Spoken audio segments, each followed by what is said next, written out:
So বেজার লাগো ভালোবাসার মাস চলছে ফেব্রুয়ারি মাসের মাসও। সো ভালোবাসার রং আমার কাছে এখন নীল, বুঝেছি কেন নীল। সো কষ্টের রংটা কি আপনি যদি বলতেন? ভালোবাসার রং যেমন এক একজনের কাছে এক এক রকম, আমার মনে হয় কষ্টের রঙ একজনের কাছে যাই হোক, এসব নিয়ে আলোচনা আসলে পরেও করা যাবে। অনেক কষ্ট করে আমরা এই কাজটা করেছি, একটা ভিন্ন ধরনের ভালোবাসার গল্প আমরা উপস্থাপন করার চেষ্টা করেছি। আমরা সবাই মিলে থ্যাংক ইউ। আমাদের ইস্যুকের লিড অ্যাক্টর রেহান ভাইয়াকে আমি একটু বলবো, ভাইয়ার সাথে আমাদের নিচে এটা সেকেন্ড ওয়ার্ড। তো ভাইয়া আপনার নিশু কি একটু এক্সপিরিয়েন্স আমাদেরকে বলবেন এবং নিজের সাথে কাজ করে কেমন লেগেছে একটু জানাবেন।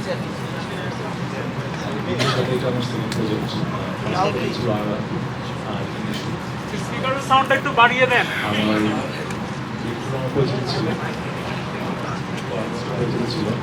আশা করি সব ভালো লাগে। Thank you so much.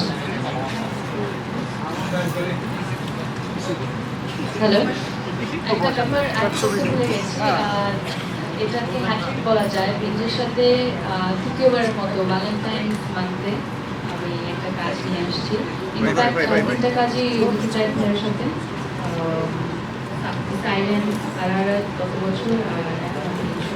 তো বিঞ্জ অনেক অনেক ধন্যবাদ সবসময় ভালো কাজ ভালো গল্পের সাথে থাকার জন্য। আর চলো অনেক ধন্যবাদ